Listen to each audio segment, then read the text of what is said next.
Hi, everybody. I hope you're staying warm. This week's update, I really wanted to kick off this new year trying to expand the populations of people with disabilities we serve and have more diversity in the work we do. So I sent out our small innovative grants to Jordan Leducer. He works in the health department, well, DHHS, but as the community engagement unit, and he is diversity and inclusion certified and works with diverse populations, New Americans, Native Americans, all diverse populations of people. And asked him if he could share out our opportunities, and he did do that. And I've already had two calls this week about different entities who are interested in possibly applying for some funds to support different races of individuals with the disability focus. I don't know what that looks like, but I guess I'm just happy that people are already calling and inquiring, who are you? What do you do? I think this could work for us. So I'm really excited to see if we get some new applications coming in and expanding our reach, which would just be awesome.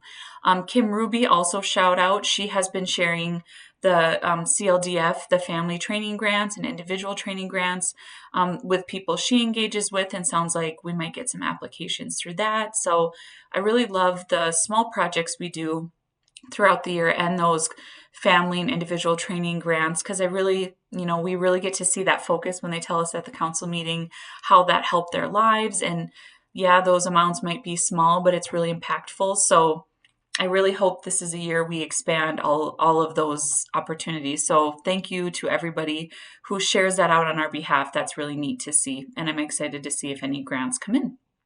Also, I wanted to share that I was invited to speak on a panel for the Silks meeting in February, just to talk about our grants as well, which I will be doing that.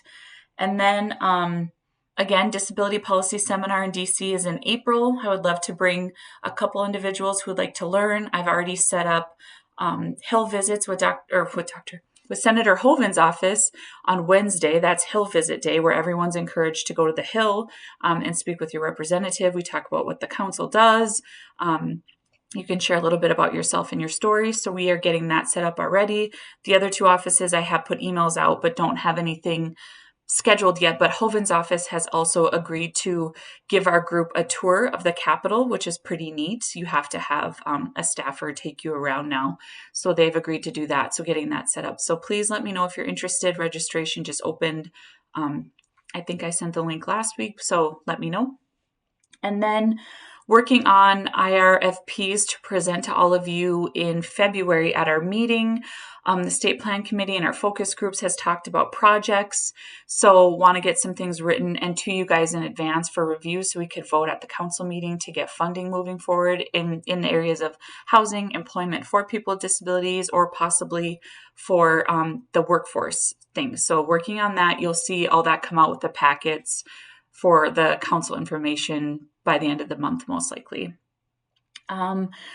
I also have some exciting news. The All Group is going to have their quarterly meeting in March, but they're going to move it to Jamestown this quarter versus Bismarck on the 14th, because the local Jamestown Advocacy Group is hosting their own Disability Awareness Day on the 15th.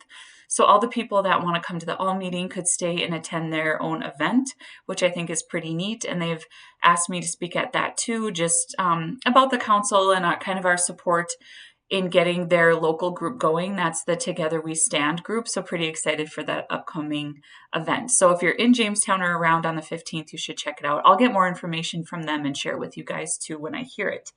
And we budgeted this year for peer-to-peer activities across the lifespan, which we didn't really specify what, but the three middle schools are going to do the three middle schools in Bismarck, are going to do a peer-to-peer soccer game together. So it's going to be probably around 100 or more, I say kids, but young adults participating in that.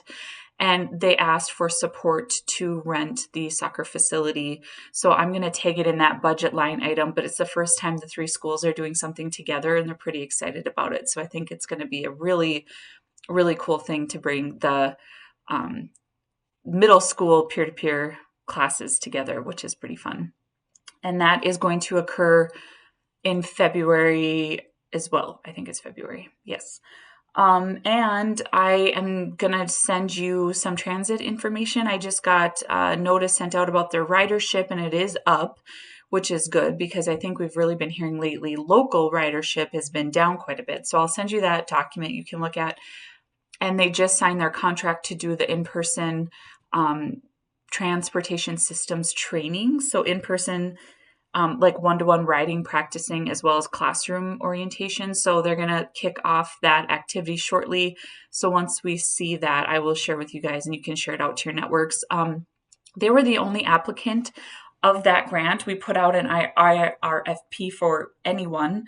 So maybe that's something we consider again if this is successful. Maybe another city would like to do the same thing Bismarck Transit's doing, because we're not just focused on Bismarck, we have the whole state to focus on. So maybe if it goes well, we could pilot it out elsewhere and see if somebody else would be interested in the funding for that. That's what I'd like to see. So I think we just keep those conversations going.